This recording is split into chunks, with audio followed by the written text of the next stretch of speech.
All right, line V1, learning task 8, we're going to take a look at wound rotor acceleration. So we are dealing specifically and solely with the wound rotor motor itself. A couple of things we're just going to go and reiterate one more time. This is designed to go and be a torquey type of machine. That's what we use these ones, is because we want to go and get that maximum amount of torque out to start high inertia types of loads. Because we are so concerned about torque, we know that torque is governed by this formula over here, K phi I of my rotor multiplied by my cosine theta, whatever the power factor is going to go and be of my circuit. And just as a really short recap of what it is, we know that in a general, in a regular type of motor, a regular type of motor is going to have a rotor that's going to go and have a very small value of resistance.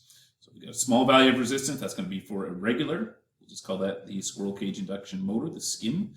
And then we're going to go and have for our wound rotor motor, we're going to go and artificially insert a bunch of resistance in during that period of startup. So if we're looking at just the resistance laying along the x-axis of a triangle, this is what it looks like.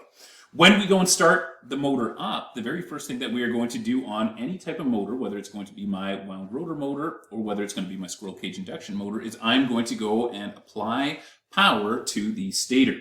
And when I apply power to the stator, we'll just go and draw a stator out over here, that is going to go and create a circulating magnetic field that's going to be operating at what we refer to as synchronous speed. And at the instant that we go and do that, we are going to go and have our rotor, which is going to be buried in the center, which is not moving right now. Okay, it's at 0 RPM. If this thing is at 0 RPM, that means that this field is going to be whipping by it at whatever that synchronous speed is going to be, and this is going to go and induce maximum value of frequency into this rotor at the instant of startup. So at the instant of startup, we are going to go and have maximum frequency that is going to be induced inside of there. We're also going to go and have maximum value of voltage that's going to be induced inside there. But we're not too worried about the voltage yet. We're going to get to that. We will concern ourselves with that. But we're going to look at this frequency. If I've got a lot of frequency, you should remember that this inside of here is going to go and be a set of windings now, right? We've got actual windings that are going to be inside of here, not just the squirrel cage that we are going to utilize.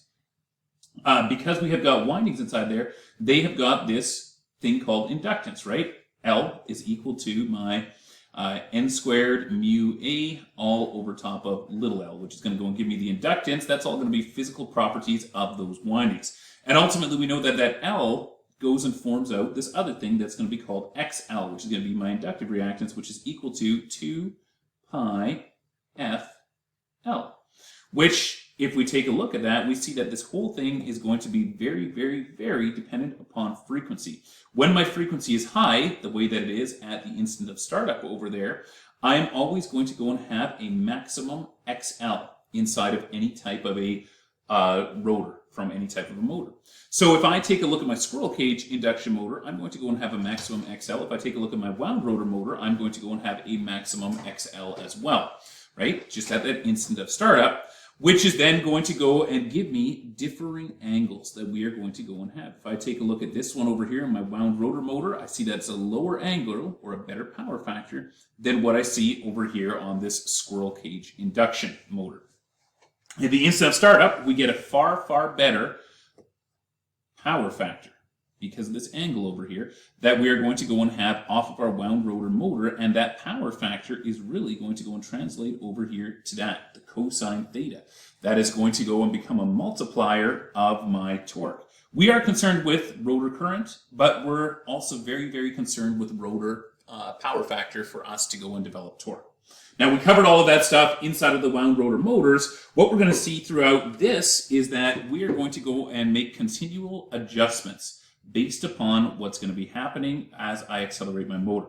Going back through this little setup that we have over here, we see at the instant startup that we had 0 RPM on the rotor. We had the synchronous field speed going around there. Therefore, we had maximum frequency that was induced in our rotor. And then we just followed that through the rest of these down here to see that we had maximum XL at the moment of acceleration. But as I now start to go and accelerate the motor, I'm going to go and change from being at 0 RPM. I'm going to start to get to, half RPM or whatever it's going to go and be. So I'm just going to go and have, let's just say, a third of my RPM. Once I'm at a third of my RPM, the difference in speed between the synchronous speed, let's say this thing's at 1800, And this one over here, let's say that this is at a third, so 600 RPM. The difference in speed between those is going to be smaller, therefore the synchronous field is lapping the rotor at a much, much smaller frequency, okay? Because it's lapping it at a much smaller frequency, or at a much lower, pace, we're going to have a smaller amount of frequency that's going to be inside of there. So my frequency is going to be dropping, which means that my XL would also be dropping. So what I'm going to go and see is I'm going to go and see a drop over here. On that one, I'm going to go and see a drop over here on this one. What this difference is that now on my motors, I'm going to go and see different types of power factor. Over here on my wound rotor motor, I'm actually going to be getting a worse power factor. As I move away from 45 degrees, I would be getting a worse power factor right now. On my squirrel cage induction motor, I would be getting a better power factor as I'm dropping that angle that's going to be inside of there.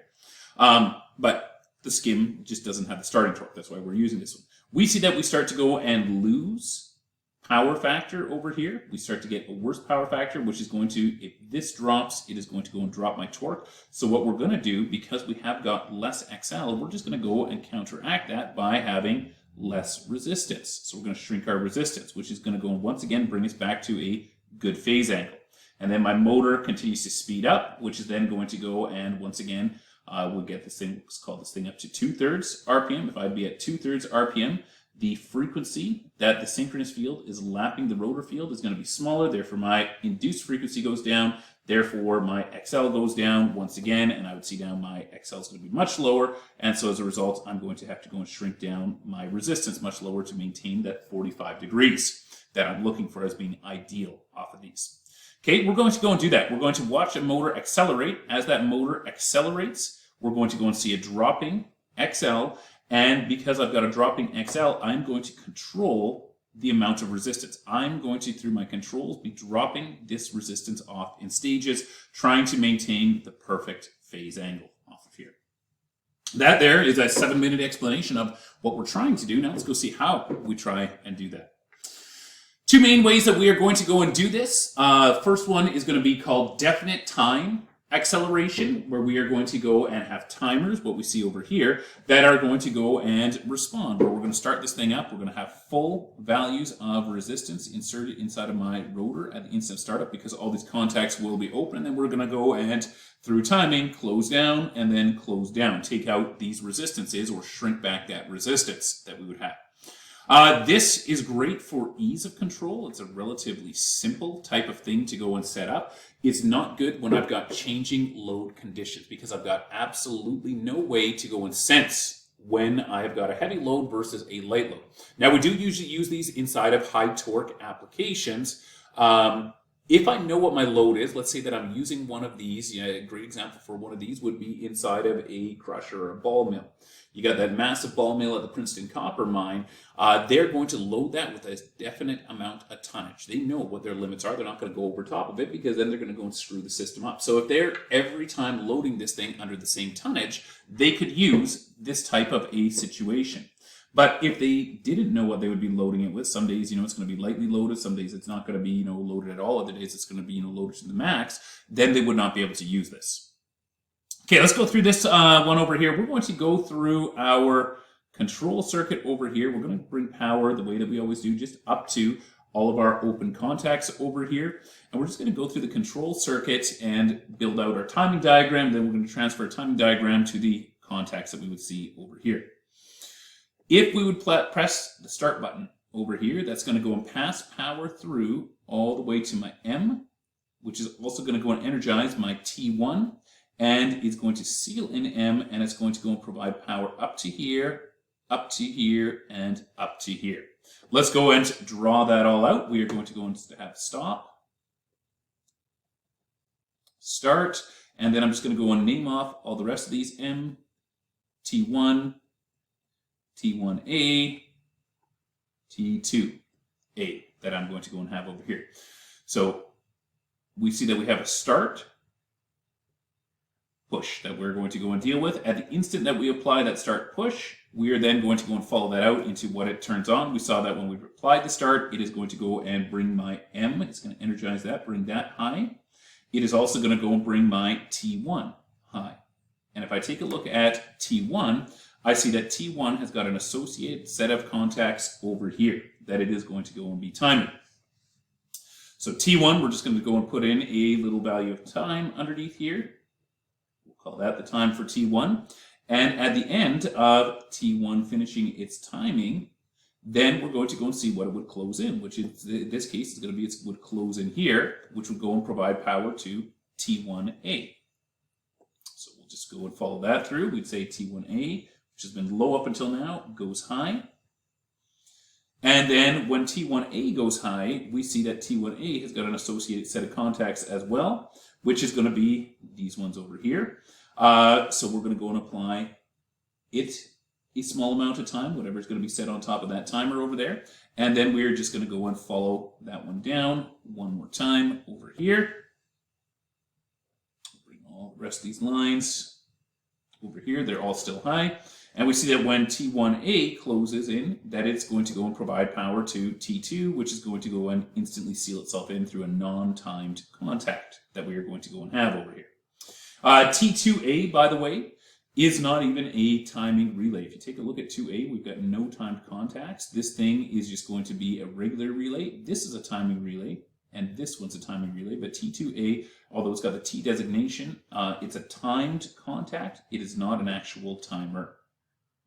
So we see that when T1A finishes and closes that, T2A goes high. And at this point, I would have all of my relays high. M, T1, T1A, T2A are all going to be high, and they're all going to go and stay high up until the point that I go and press my stop button. As soon as I interrupt the current flow, we drop everything out, we lose that sealing contact, and everything is going to go and shut off. Okay, we'll just finish that diagram off. Hit stop over there, and we will follow that all the way down here, and we will see that every single one of these goes low.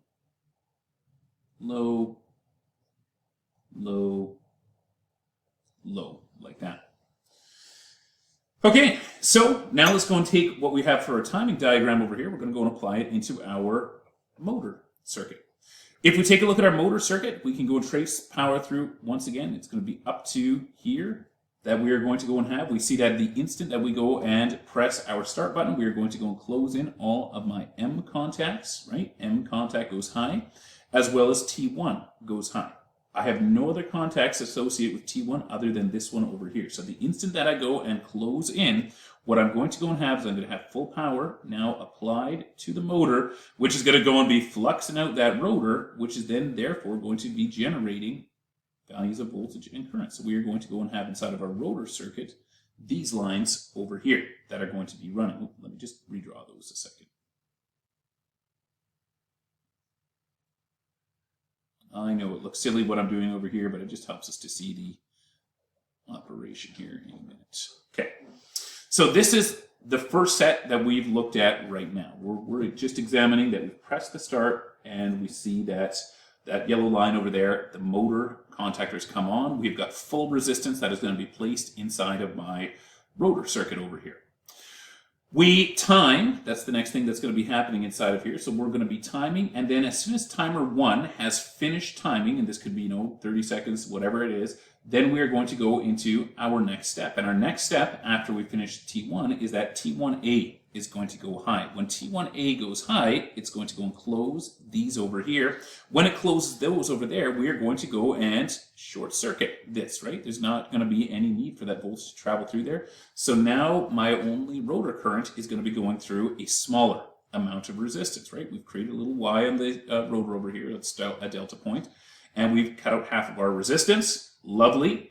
So now we're going to be running with less resistance inside of there. We continue to time, right? We see that we're in the middle of a timing period over here. When we finish this timing period, we then get all the way over to here, which is now going to go and close in we see T2A closes in. And when T2A closes in, it short circuits out those ones over there. T2A, and it does have two sets of contacts that are going to be tied to it. If you take a look at this over here, those two over there are going to be a special type of contact that's going to be called a make before break. Basically, this one here has to make before this one over here breaks. And it's not even really a necessary thing inside of here. All that this breaking inside here, and why we didn't examine it before, all that it was going to do is it was just going to go and shut off this coil over here so that we do not need to go and energize it. We'll fix that inside of here at this point, now that we're talking about it. I just didn't want to go and turn that one on right away at the very beginning when we're doing our timing diagram. But all it is it's just a type of contact that is going to go and cut this out so that we have less power that's going to be lost inside of our control circuit, because we really wouldn't need to go and have this energized over here. It's a little bit of an anomaly the way they have that inside here, because really what they could do at that point is they could also, if they were trying to save power, they could have put another T2A normally closed inside of there, cut out that T1 timer if they were really that concerned about it. That's why I haven't dealt with it. If you prefer, just ignore it. If you don't want to ignore it, if you want to actually follow it through in the way that it was meant to go and be, then what would happen is that when T2A closed in, there would have been just a slight lag behind that, and then T1A would have gone low over here, which would have cut out those set of contacts over there, but that wouldn't have mattered because we would have been closed in through here. Once again, this is more incidental. It is not to do with the motor acceleration itself. It's just a little schematic inside there to cut down on the losses that you're going to go and have inside of your controlled power circuit. Okay, so going back to this yellow line here, regardless of the state that T1A is in, because it's either closed or it could be open, it wouldn't matter because we're shorted out over here. The current's going to take that path of least resistance. We see that our motor is going to be fully running with the least amount of resistance that's going to be inside. We've properly accelerated this wound rotor motor, and what we have done is, as our frequency has gone down, which has been dropping our XL, what we have done is we have just eliminated chunks out of our resistance to go and drop that x-axis of our triangle down as well to keep us at a decent angle as we're going through. Beautiful. That's our definite time. Once again, can only be used if I have got the same type of load every single time. Otherwise, if I don't have the same type of load that's going to be on every time, if I've got too heavy of a load, too light's not going to matter, it's just going to kind of idle along. But if I've got too heavy of a load, then I would not be able to go and make it all the way up to acceleration because I wouldn't be following those curves. We looked at those curves inside the wound rotor motor. Once again, you can go back into that transition drawing where they showed, us jumping from curve to curve to curve across it. Okay, let's take a look at our next one. Our next one over here is going to be a wound rotor, a motor starting circuit that's going to be using frequency relays. I'm just going to make this one a little bit larger over here, just so we can see what's going on inside of here. And I want to go and pull this one here just a hair larger there as well. It's two separate ones that I'm going to go and examine here inside of the same drawing over here. It's going to be using frequency relays, which once again are going to be specialized, built to the actual motor itself. Now, these are very, very specialized motors. You don't just go out and buy a wound rotor motor. You order that special based upon the type of load that you're going to have, which means that all of the actual, definitions of the types of relays that you're going to be using for this, the manufacturer, the curves on them, all of that is going to be engineered. You can go and just get that data from the manufacturer and apply it in. We're just going to go and look at how it actually goes and operates. And really what we're going to be seeing is we see that we have got a series circuit over here across here. We're going to look at the operation in a second, but we see we've got a series circuit over here that has got capacitance and it's got a coil. I want us to just go and imagine that coil as being an inductor. And if I were to go and imagine that coil as being an inductor over here, what I would see is that as my frequency changes, I'm going to go and have a change in which one of these is going to be dropping the voltage. All that we will be doing with this cap that is in line with this is shifting the bulk of the voltage that we're sensing across here. Whatever this value of voltage is, we're going to go and shift who's going to be taking the bulk of it. And we can go through our two formulas. You know these formulas. XL is equal to 2 pi FL. I know this is elementary stuff, but we'll do it anyways. XC is equal to 1 over top of 2 pi FC over here. And so if we were to look at these, we would see that at maximum frequency, we would have maximum XL. And at maximum frequency, I would see that the bottom side, the denominator of my XC would be high, which would mean that this thing would be small, right? Think about 1/8 versus 1/2, right? 1/8 is definitely a lot smaller value that we're seeing. So I see when I've got maximum frequency, I'm going to go and have my voltage that's going to be across the inductive. When I would go to minimum value of frequency, my frequency drops to a minimum, my XL will drop to a minimum. But if my, I erased part of the F over there. If I drop my frequency when it comes to capacitance, that over there is going to go and give me maximum XC. And then it's just a matter of applying, your voltage divisors. Whichever of my two loads has got the bigger XL or XC is going to go and drop the bulk of the voltage. So we're going to go and see that as my frequency drops, we are going to go and transfer the voltage from being over top of the coil to being over top of the cap inside of this circuit. Let's erase that so we've got some room to go and draw now. So as frequency drops, then it is going to go and transfer my voltage across to the other component. Okay, talking about this thing over here, this little line over here kind of looks like a basketball, attenuating its dribble. You drop it, it's like bouncing less and less. This is going to be what my rotor frequency and voltage is going to go and look like. We know at the instant, once again, that I go and apply power to the stator, this thing would be rotating at its synchronous speed. We'll go back to the 1800 RPM we talked about before, not because all of them are like that, just because it's a value that we can work with. And we'll take a look at our rotor as being at 0 RPM once again as well. At 0 RPM on my rotor, imagine Mario Kart. If you remember all the way back to the days of the GameCube, it's probably before your time, but there's this little track called Baby Park. It's basically a tiny, tiny little loop. If you would have somebody that operates at 0 RPM, you would be lapping them really, really rapidly, right? The frequency of your lapping would be incredibly high. This is what we're seeing over here. We have a high frequency at the instant where we are at startup, 0 RPM. Because our frequency is also going to go and be at a maximum, we're also going to go and get a maximum amount of voltage that's going to be generated inside of the rotor circuit, right? You can go and do this thing off of EG is equal to BLV, flux, density, length, and velocity, or off of my EG is equal to K phi N, right? The speed that we have. Either one of those, the velocity or the speed, are going to be, based upon the frequency. So we would see that we would get maximum value of voltage, that's what we're seeing over here, EG, and maximum frequency, the shortest wavelength that we are going to go and have at the instant of startup.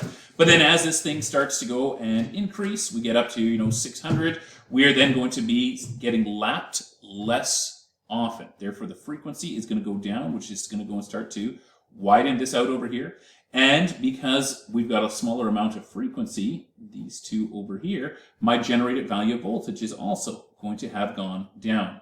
And as we get higher and higher, we'll bring this thing all the way up to, 1200 now.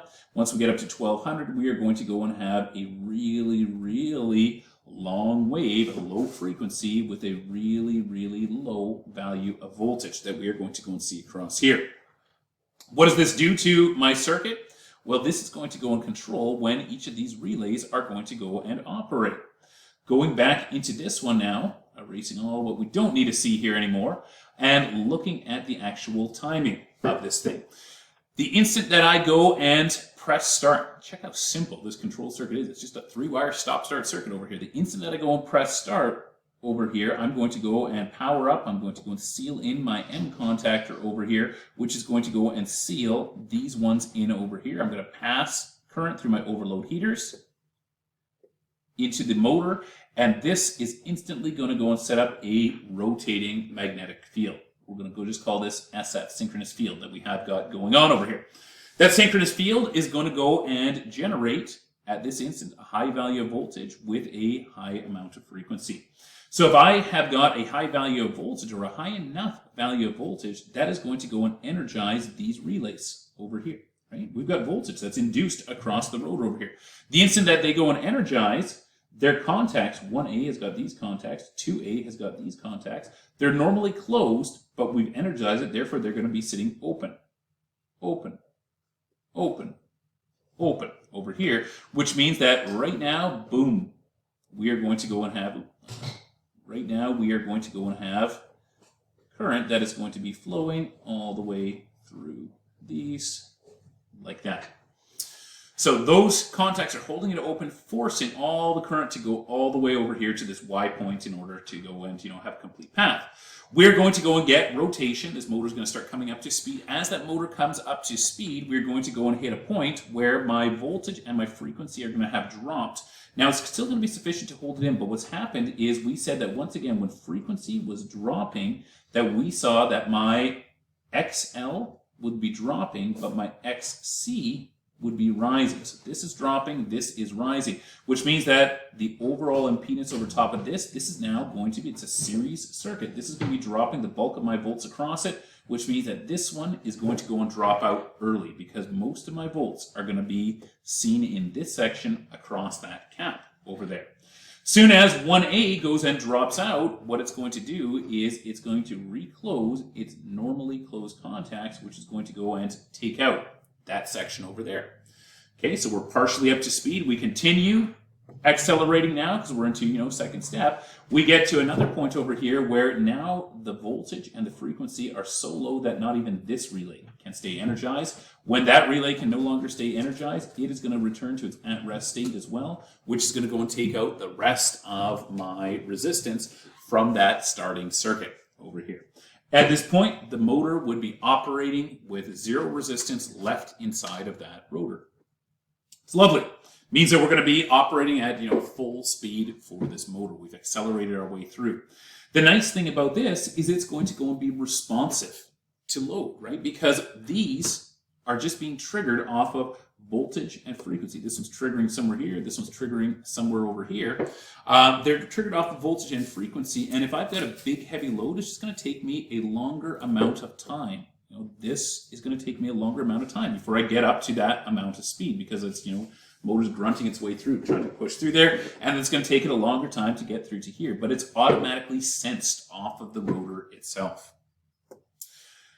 All right, reversing a wound rotor motor, it's the same thing as any other type of three-phase motor. All we need to do is we need to change the direction that that field is whipping around in, right? If that field is going around that direction, if I want to reverse the motor, I need to go and change it into this direction so then I can go and pull the rotor around in that direction. The rotor is always following the synchronous field. It's like a dog chasing its tail. It's just always going to be following behind that. What I see over here is going to be just my standards. If you take a look at this over here, it is going to be a standard timed type of setup. It's the exact same timing setup as what we have over here.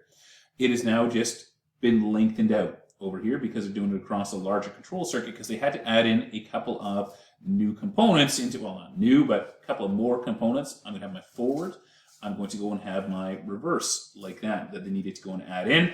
2 sets of coils. These are going to be electrically and mechanically interlocked. The big reason for electrical and mechanical interlocks is that if these two were to fire at the same time, let's just go and do that off of here. If these ones were to go and fire at the same time, we would end up with a direct line-to-line short that would go and happen. I don't care which one. We'll trace one of these through here. Let's trace this one over here. I could trace through from here directly back through that contact up to here, right? That would be a direct line-to-line short. Follow any 2 lines together, you would have direct line-to-line shorts across them. Boom, you're just going to have a big explosion inside of your control cabinet as that contactor probably is just literally going to go and blow up. You're going to have a massive arc flash inside of that thing. These ones over here are going to just interlock, prevent us from having that. It's a standard 3-wire stop-start, say, type of situation that we have now gone and expanded to go and provide us with our forward reversing contacts inside of here.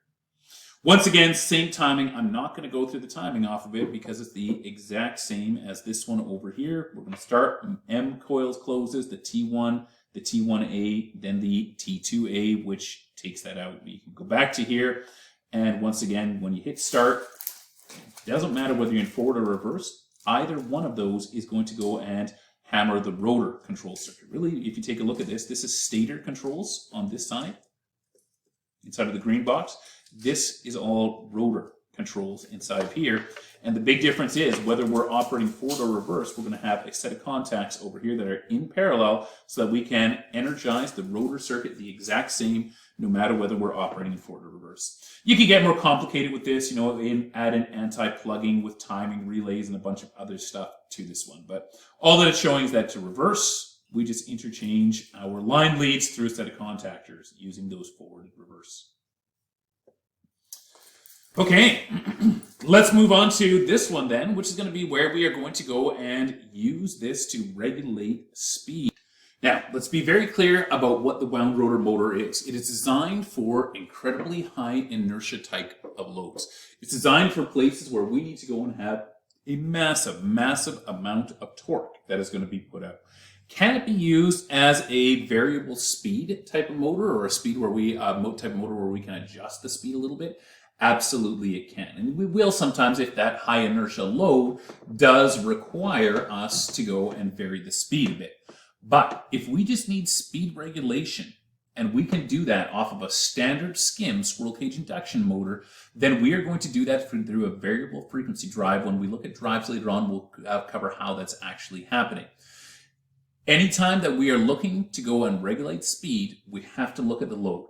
If we can run that motor, if we can run that load with just a standard motor, use a standard motor with an electronic speed controller. Do not go for the wound rotor motor because it's an incredibly expensive and complicated type of beast. But if you've got a high inertia load that you need to control the speed on as well, then you are going to go and utilize the speed regulation controls from these ones. In order to go and do this, we do have to also make sure that we get some more stronger components. These ones over here. These resistors are now no longer going to be in only for a short time during acceleration. They could be operating for, hours, days, weeks, months, years, whatever it's going to be, however long this motor is going to be running at a time. So they're going to need to be larger so that they can dissipate that amount of wattage, that they are not going to go and burn out off of that. That's going to be engineered based upon the amount of watts that they're going to be putting out. Once again, you're going to go and deal with a manufacturer to go and get that type of information, what size of wattage they need to be. There's still going to be the same value of resistance, but what wattage they're going to need to be for a continuous type of operation. Looking at our control circuit over here, our control circuit has got a selector switch. It's got one of my favorite types of selector switches inside of here, which has got a dummy position. We're going to cover that in a second. But let's start before we do anything. We are going to go and carry power into this control circuit, and we're going to leave it at all open contacts over here. Why don't we actually move this thing over? That way we can draw out timing for this thing as well. I don't know if you guys like timing or not. I just find it incredibly useful, from field experience, having been out there for sorting out what stuff is. And for point of explanation, maybe you guys absolutely hate this, but I don't know yet because I'm recording these videos before you get a chance to see them. So tell me about it later on, whether timing diagrams make a difference to you or whether you hate them altogether. It'll be too late anyways, and we'll have gone through this one, but at least it would be good for me to know. Okay, taking a look at this one over here, if I press the start button, we're then going to go and provide power through to my main motor contactor over here. My main motor contactor is going to go and seal itself in, and it is going to go and tie in over there. When my main motor contactor goes and ties in, it is going to go and bring power up to here and up to here. And this switch could be in multiple different types of positions. The first position that we're going to go and take a look at is going to be what we refer to as the 50% speed. And the 50% speed is what's called a dummy position on the switch. On the back side of the switch, when you open it up, you'd be like, that's weird. There's no wire connected to this terminal. It must be wrong. It's not necessarily wrong. The operator on the front, whoever's running this machine in the plant, is just going to go and see a position that's going to be marked 50%. We don't need to go and have a wire connected to everything that's going to be here. What would be the point of having a wire connected to this? Would only be if it would be doing something inside of the circuit. In our case, the 50% speed is going to be when we are going to leave all of our resistance inside of here, which would mean that then, what's the point of us having it connected to anything? We don't need to control anything else separately to that. So, dummy position for the 50% speed. Let's go and draw out our timing diagram for this thing. Once again, we're going to go and start with our stop and then our start over here. And then we're going to have our M. And then we're going to go and have CR,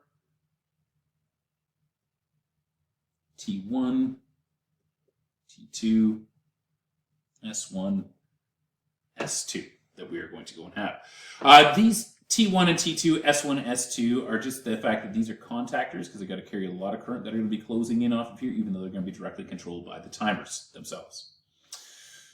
Okay, back to what we just did over here. We pressed the start, we gave it a blip, and we see that our M is going to go and seal in. So I'm going to go and draw this little blip out like that and follow its lines down. And its line down over here is really going to go and control. It's going to go and turn on my M coil over here.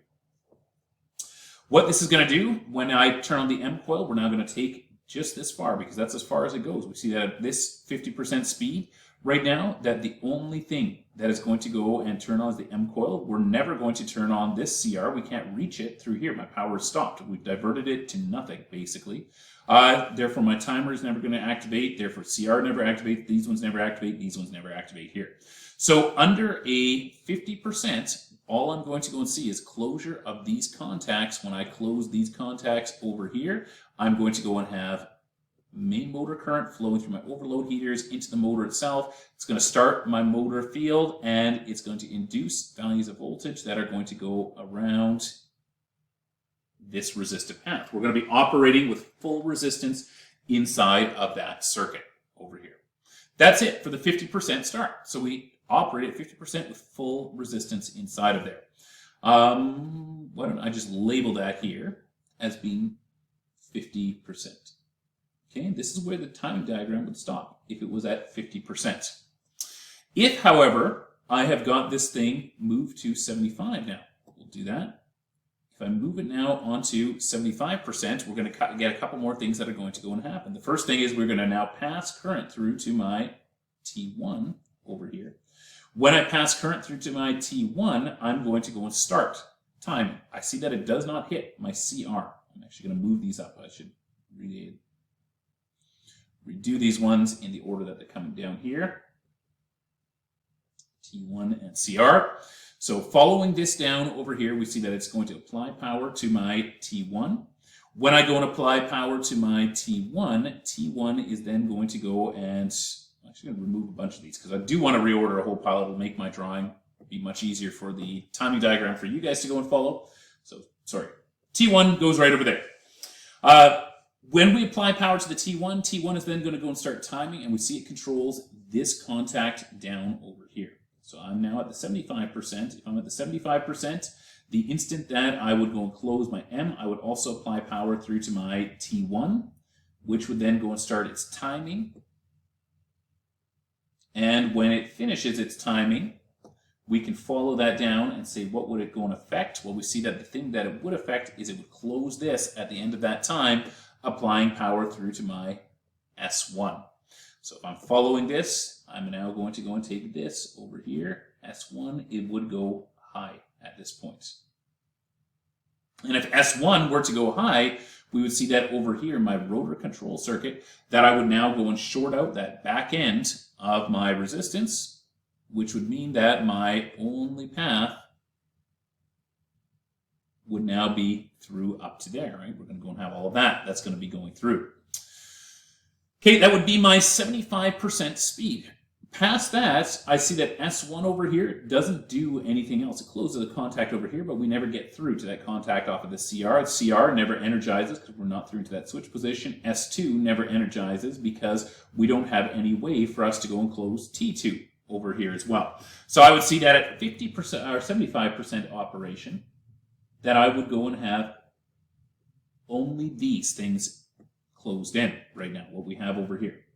This guy, this guy, this guy. My motor, my T1, my S1. All of those contacts would be closed in.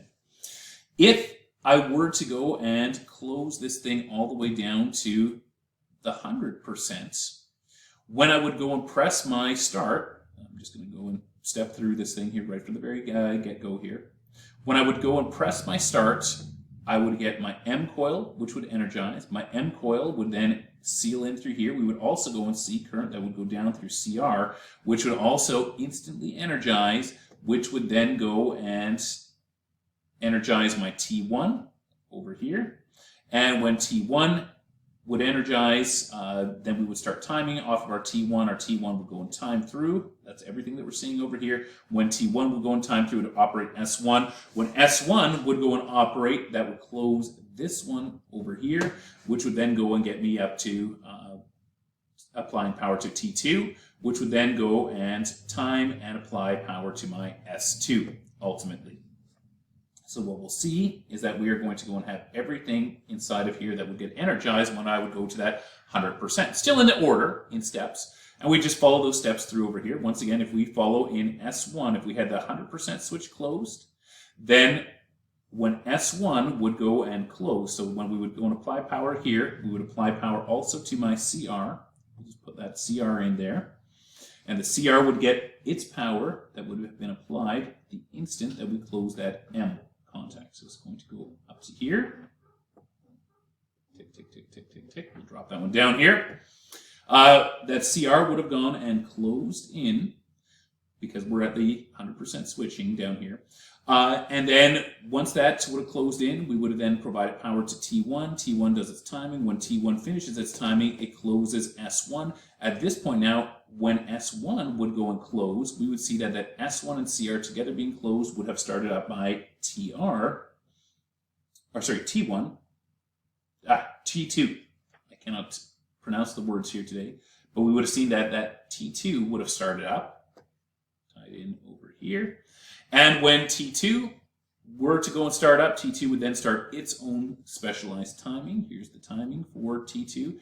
And when T2 finishes its timing, we would see that it, in turn, would go and fire on the very last of my contacts. T2's time contact over here would fire on the last of my contactors, which is going to go and be this S2. That would then go high.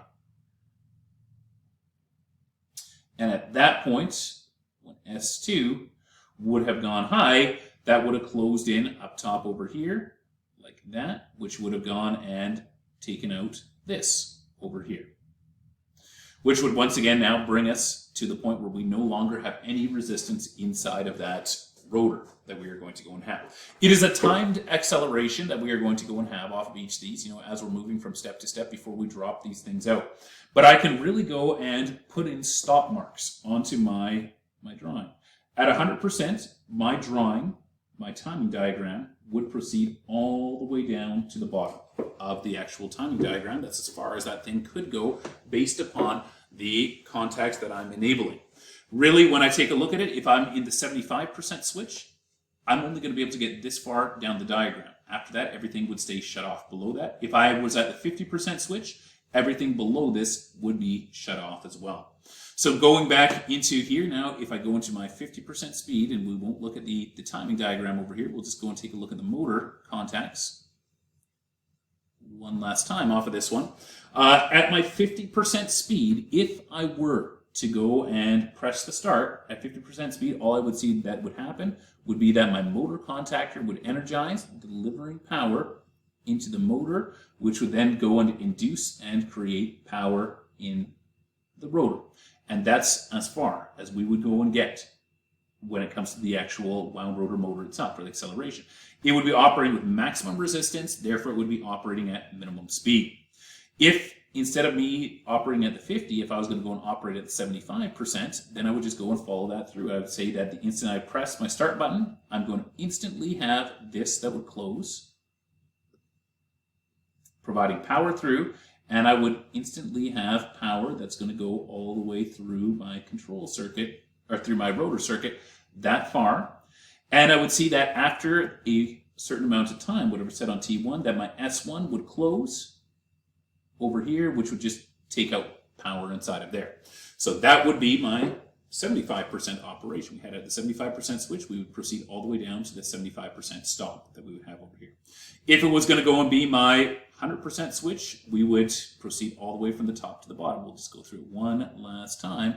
Top to the bottom on the 100% switch would look like provide power into the stator. It's going to go and energize my rotor. like that. And I'm going to go and start accelerating. So we'd be right over here. I'm going to start accelerating. There's going to be time that's going to go and happen. At the end of that first timing period, we would then go and close in all of my S1s, right? Those are the big ones we're looking for, is these ones here that I'm going to go and have in my rotor control. S1s would close. When the S1s close, it starts another set of time for my T2. And when T2 finishes closing our timing, it would close my S2s over here. Oops, sorry, those ones stay closed in, and then my motor would be up to 100% speed that I would have off of it. This is my standard operation for this, wound rotor motor, using this thing as timed, or as a regulated speed. All we do is we just follow this timing diagram down, as far as we need to go off of it. If I am operating at a higher amount of speed, if I'm operating at 100% speed for this, whatever that's going to go and be, if I would switch down from 100% speed down to 75% speed, that would just go and take out everything that would be below that. So if I was operating at 100% speed and I switched down to 75, I would lose everything that's below here. They would go back to default states, which would mean that this thing would go back to being open. There's S1, S2, which would mean that my rotor current would immediately have to go to this path over here. And if I was then going to go and move from my 75% switch back down to my 50% switch, I would then lose everything that's below that. And so once again, I would lose these sets of contacts over here, and my only path inside of my rotor would be through the full value of resistance. So switching back out, once we've gone up to 100% speed, we can go back down to 50% speed by dropping the individual contactors themselves out. We don't really like to go super, super low with our amount of speed inside of here, because if we go too low with our amount of speed, we start getting, based upon the amount of torque that we're going to have, massive variations in load. What I'm really meaning by massive variations of load is I'm going to look at this thing around this 100% torque that we're going to go and have, and I want to look at this line over here, the actual highlighted line itself. Let's say that when I'm in operation, my total amount of torque that I'm demanding at any given time goes from anywhere from here to here. If I'm operating at curve A, we would see that at curve A, I'm only going to go and have a change in slip. That's going to be that big, very, very small. If I would be operating at my curve B, I would see that from the amount of torque I'm looking maximum to the amount I'm looking minimum is now going to be slightly wider. I'm going to have a greater range of speed that's going to be happening when I'm in that curve. If I go over to this one over here, for the same amount of torque that I'd be looking at to get out of this thing, I'm going to go and see a much greater variation in speed across my load. And by the time I get all the way down here, I see that for the same amount of maximum minimum, I'm seeing a massive, massive amount of speed difference that's going to happen off of here.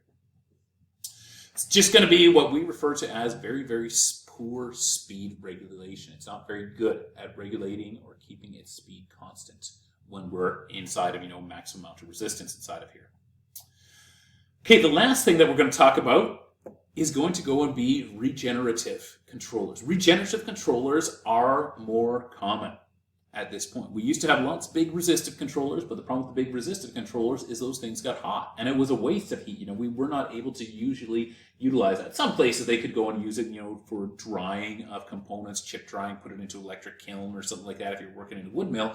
But in a lot of places, that heat is just going to become wasted heat that we just need to go and dissipate so that our machine does not go and burn out. Rather than going and taking all of that energy and dissipating it as heat, we can reconvert it back into electricity. If you think about the laws of thermodynamics, we know that energy can neither be created nor destroyed. It can only change form. And there's no limit to how many times it can go and change form. Normally, what we do inside of a wound rotor motor is we take electricity and we change it to heat. That's our conversion that we are going to go and have. In this case, what we're going to do is we're going to, instead of converting that energy into heat, we're going to go and convert that energy into a different type of electricity. We're going to convert it into DC. And it turns out that we can convert DC back into AC, and that we can take that AC and we can convert it back into, whatever other types of loads that we want. We can use it to power rotation. We can use it to go and power heat, whatever we would want to go and do. And that's what's happening inside of this regenerative controller over here. I've got my rotor And I've got my stator. When I go and power this thing on, I'm going to go and flux through to my rotor. As my rotor then starts to rotate, it is going to go and generate values of voltage and current. And we've got complete circuits over here. We see that we've got a three-phase full wave rectification that we would go and have, and we would see that we would be able to pass positives out to here. This thing was positive, this thing was positive, this thing was positive, wouldn't matter which one. We would always be able to pass positives out to there, we'd be able to pass negatives out through here. So we're going to rectify, pass through. This section over here is simply a large inductor. We refer to this as a filter. All it's going to do is it's going to go and smooth out that ripply looking AC, that our rectified DC that we have. It basically cuts out a lot of these humps over here, and it is going to give us, kind of this waveform that's going to look like that. It's going to be a lot more even. And then what I'm going to do past that is I'm going to go and take now what I have got for my rectified and my filtered. That's filter. What I have for my rectified and my filtered, I'm then going to go and chop that up, and I'm going to go and pass it out to the actual load itself. Which in a lot of cases, just going to be my main buses of the plant, and I can actually fire it back into the rotor stator itself to go and help provide that initial amount of juice. Now, we're not creating infinite energy. Some of you just got really excited over there and thought, whoa, I can go and create this infinite motor that creates rotation, infinite energy. It's still going to go and have loss. It's still going to get used up inside of there, but we're taking what we're generating across here and running it out to this side over here. We know that ultimately my resistance inside of a rotor is going to be dropping my value of current. We can do the same thing here with rectifiers. We can go and drop current by passing that out to my loads on the outside over here. Once again, if you look back at the early AC theory that we covered, we took a look at a lot of AC waveforms, and then we drew them out. Let me see if I can get this one right. And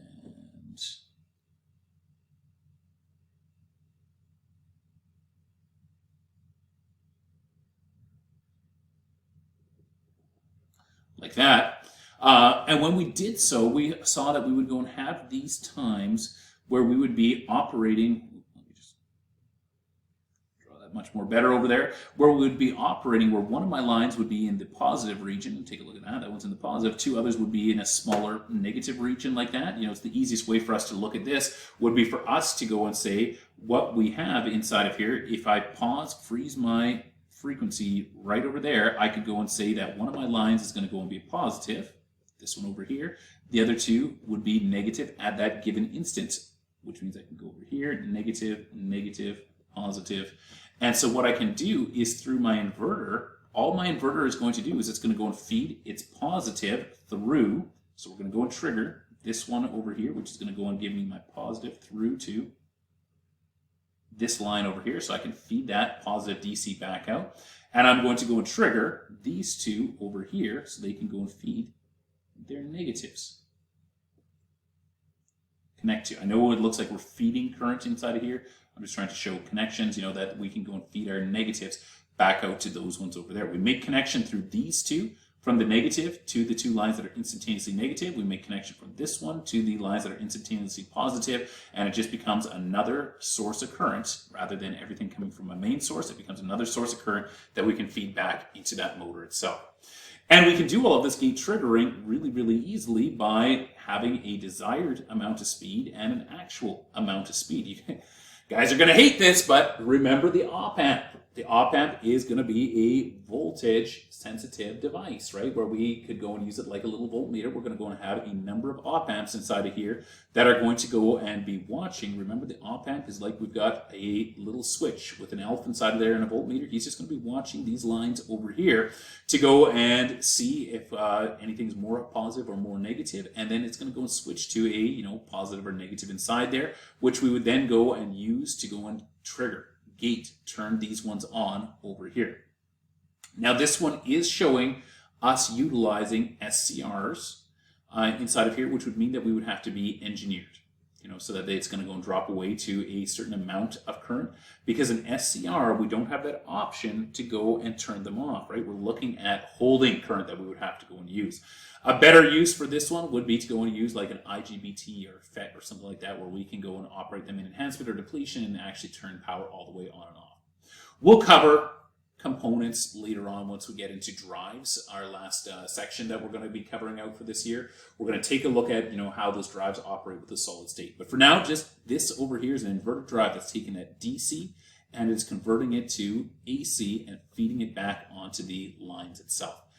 Once again, energy cannot be created nor destroyed. It can only change form, and all we're doing is we're doing the smart move of not converting it into heat, but converting it back into electricity that we can feed back into our system. All right, that is our acceleration of the wound rotor motor.